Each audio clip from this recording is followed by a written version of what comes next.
there, I'm Chanel Call, and this is The Uplift. We have a great show for you with a great cast of characters. A woman who found herself living in a graveyard, and the real-life angel who found her a home.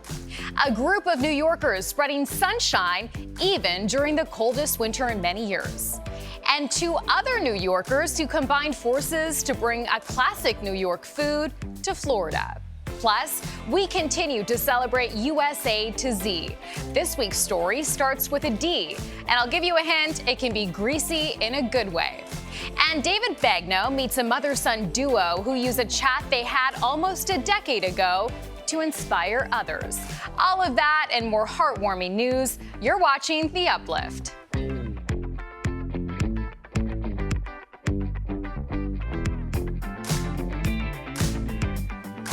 Welcome to The Uplift, the show that lifts you up for at least the next 30 minutes. We begin with a story about a woman who had to live in an unlikely place, a graveyard. It was there that she met a real-life angel. Here's CBS's Steve Hartman. A few weeks ago, police officers in Syracuse, New York, were surprised to find someone living amongst the dead. Where do you live right now, dear? You don't have a home? The story of how 55-year-old Rhea Holmes came to live in a cemetery starts with the death of her husband. She and Eddie had been married 26 glorious years and were planning to finally buy their dream house. And this was the home that we were going to purchase. It wasn't grand, but it would have been theirs. So the offer got accepted. The offer got accepted. And that same day, your husband died. Yes.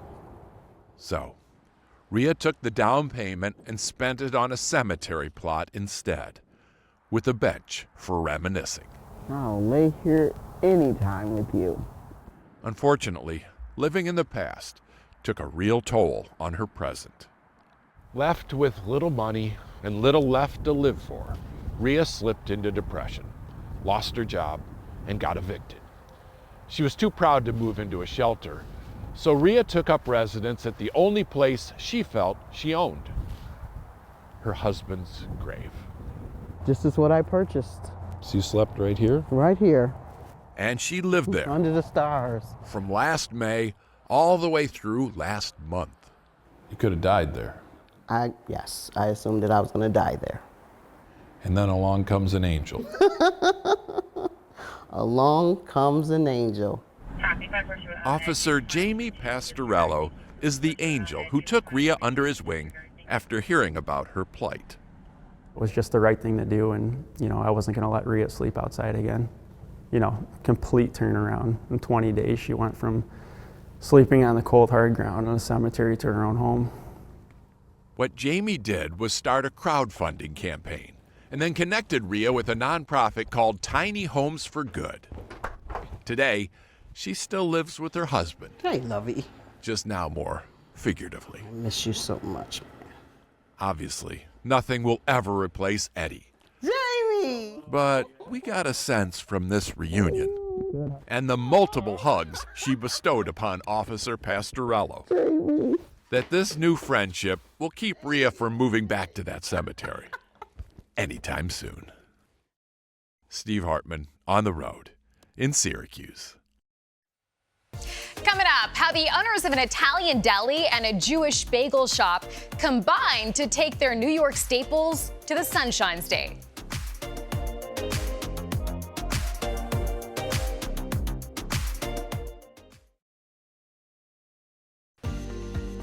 Well, like much of the country, New York City has been dealing with frigid cold and lots of snow. But even in the worst of conditions, we found a flurry of hope. Here's Hannah Klieger from CBS New York.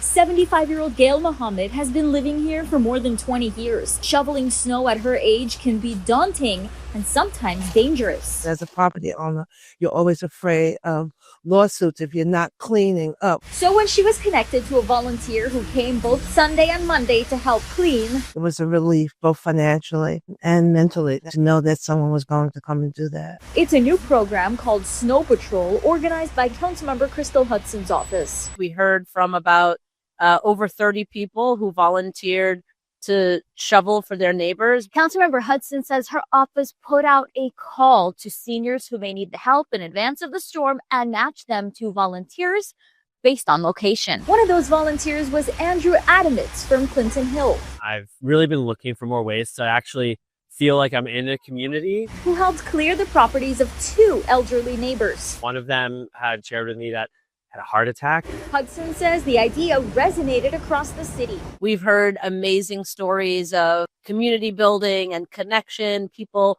coming inside after shoveling their neighbors' snow, for soup and hot coffee. And 4 other elected officials contacted her to set it up in their district, including Councilmember Susan Zwong, who is now working on legislation to create a winter youth program. We should have generation integration, help each other, have youth to help seniors to clean up their sidewalk, sometimes bring the food to their home. All it took was one storm. I have no doubt that for any impending weather from here on out, that I'll be messaging my new friends. For Adamitz to create a neighborly connection he hopes will last. In Crown Heights, Brooklyn, Hannah Klieger, CBS News, New York.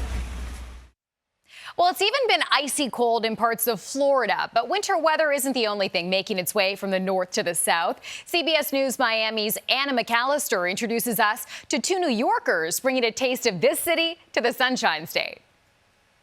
How you guys doing? When you walk into A&S Deli Bakery and Goldberg's famous bagels, you're treated like family. They're serving up Italian deli food and traditional Jewish New York bagels all in one shop. Like matzo balls and meatballs. Mark Goldberg and Nick Maltese grew up in their family businesses, and it's their passion. We started here in Florida in 1971 on Bayview Drive. It was called Rotoni's Italian Deli. And my dad was young. He was making fresh mozzarella, making super salads. He had a deli, and I used to help him. Both sides of the shop pride themselves on the freshness of their products, like the homemade mozzarella on the A&S side.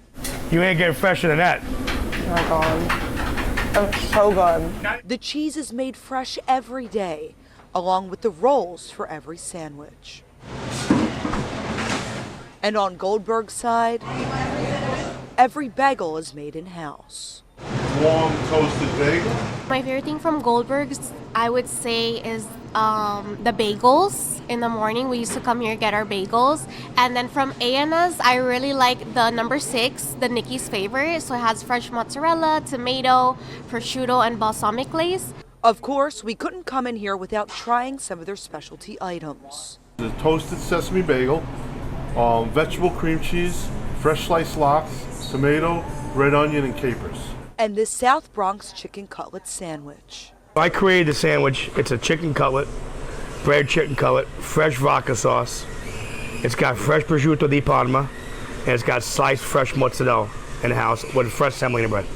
And every single thing we tried here, from the bagel sandwiches, the soups, and the specialty deli creations, was outstanding. I would say that my favorite thing about this place is that come in and you feel like you're home. We make everybody feel that way. Coming up, Jackie and Shadow, the famous bald eagles in Big Bear, California, are expecting again. We take you right inside their nest as the parents await the arrival of a new clutch of chicks. Plus, we continue to celebrate the United States all the way from A to Z. So which American thing are we celebrating this week? Well, this one got its start in Rhode Island 150 years ago.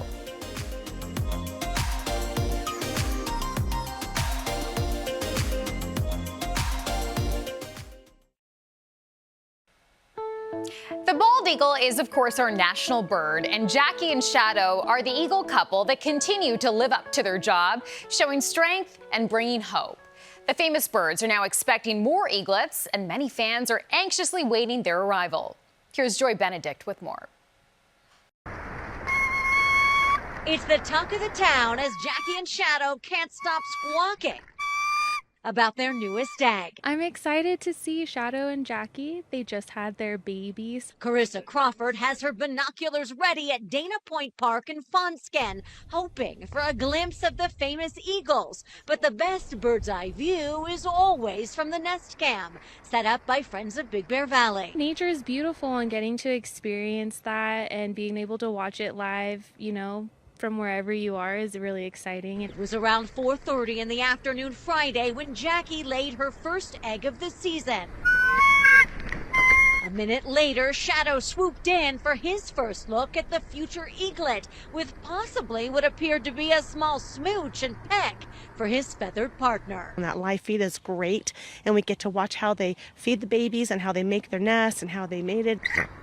And mate they have, as the world has watched as Jackie and Shadow ruffled each other's feathers and literally started nesting, first with more sticks, then after the egg was laid, softer material. The whole process of how the eagles do their life is just beautiful. And as you watch Jackie and Shadow switch off brooding the egg, you can see they also leave it unattended. Scientists call it delayed incubation. It's a sign of a possible second egg. The birds delay the incubation of the first in hopes that they hatch together. I watched it last year when the other two eggs were hatching. It was so exciting to watch them to hatch out of the eggs and grow, and we watched them until they flew away, and now there's another one this year. In both 2024 and 2025, Jackie laid 3 eggs each year about 3 days apart. So bird lovers are watching and hoping that she'll lay more eggs this week. Oh, I can't wait. I'm going to be watching. Wait and watch,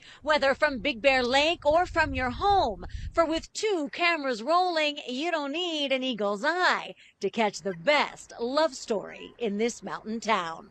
Joy Benedict, CBS LA. CBS Mornings is celebrating America from A to Z. A for the American dream, B for beauty, and C for Constitution. So, what American virtue starts with a D? Callie O'Grady has the answer.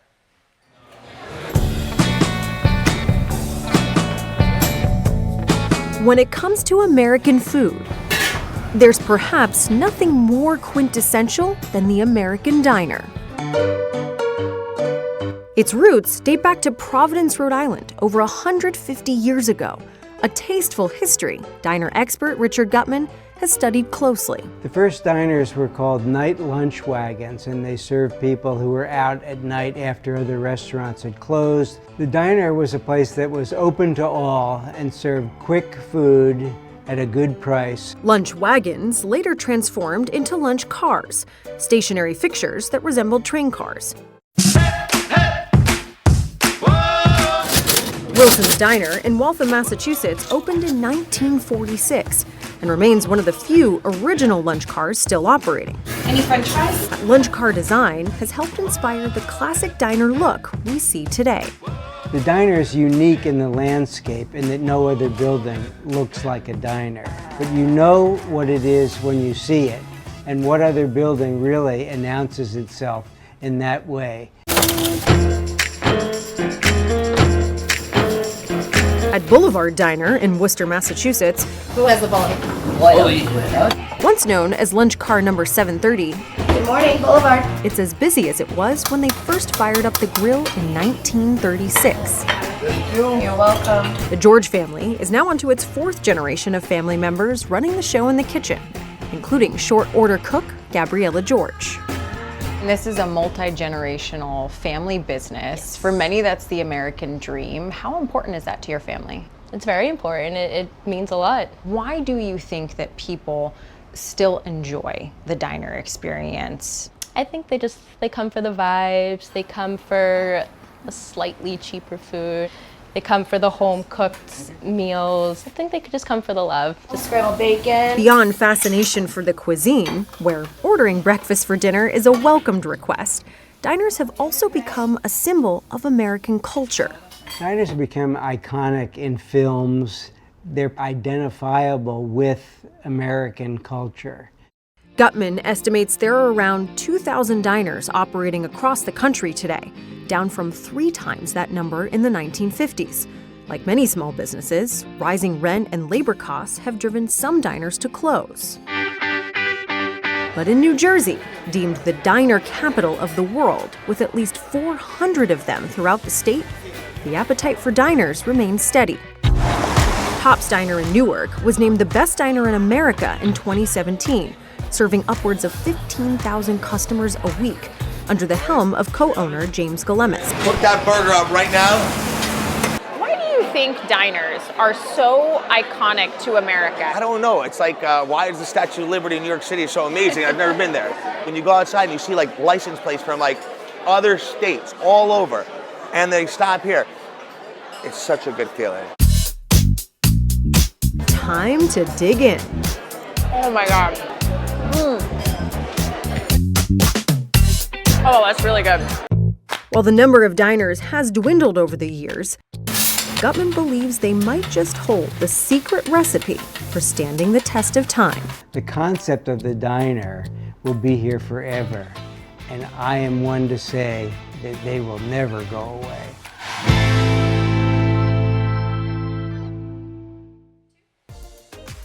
Coming up, how a simple "we need to talk" request changed the lives of a young man and his mom.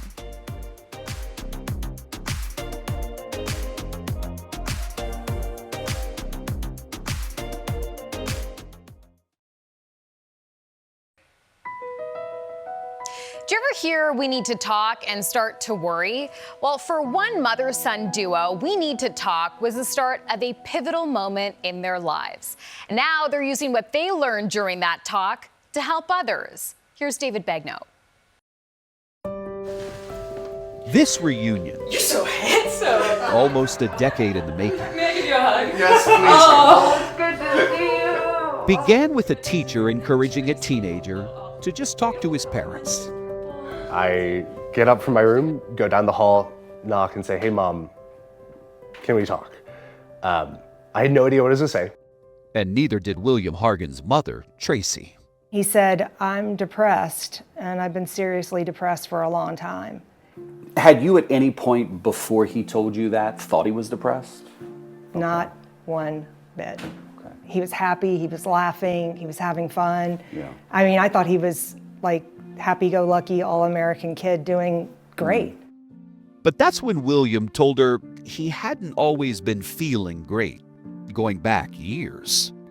To find out he'd been struggling since he was 9 was heartbreaking. I just hadn't been living with it. I've been thinking, this is my experience of life. This is just how it is. William worked the soundboard at high school performances near Atlanta and confided in his choir teacher, Gamble Everett, who inspired this theater kid to act. I said, "Hey, so I mentioned I've been depressed. Well, I've been really, really depressed. I'm really struggling. What can I do? What do you think?"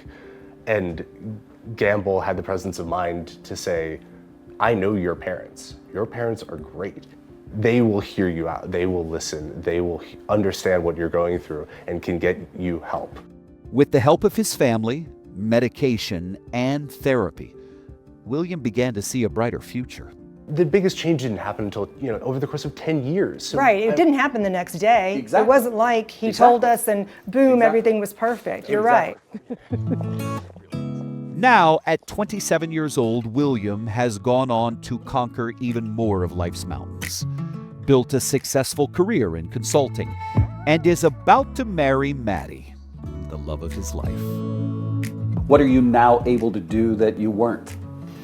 I think in a sentence, I can feel the daylight again. Now, medication, therapy, different outlook on life, I can sit and actually feel and enjoy things. I can see, this is beautiful, this is great. And William and his mom, Tracy, decided to share that daylight to help others out of their darkness. We do talks, Will does them with me. Oh my God, when he gets up and speaks, and it's just amazing how strong he is, and how these people will come up to him and hug him and say, these big men, and they'll say, "If you can be that vulnerable up there in front of all these people, then I can go ask for help." And when they saw how much their story helped people, Tracy didn't want to stop there.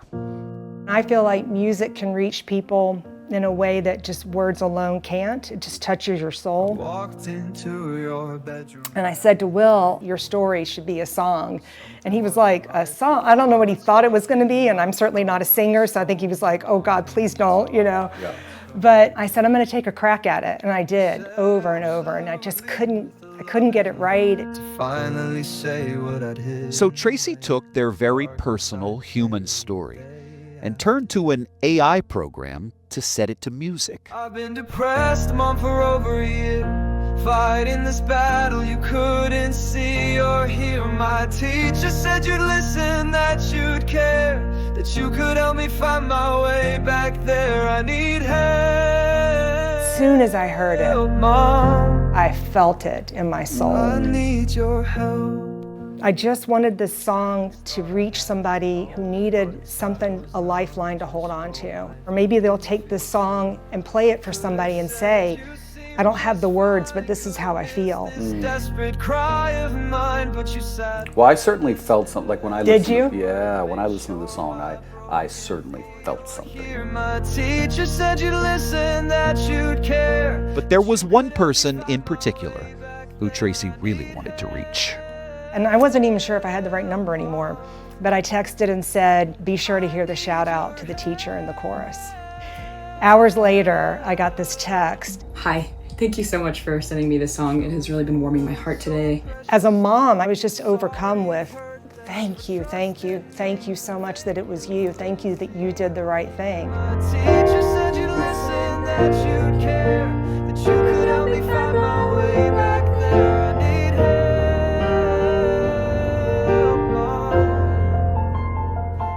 That changed my life. That's and I think you should really know that in not mincing words at all, meant the entire world to me. Love saw me through.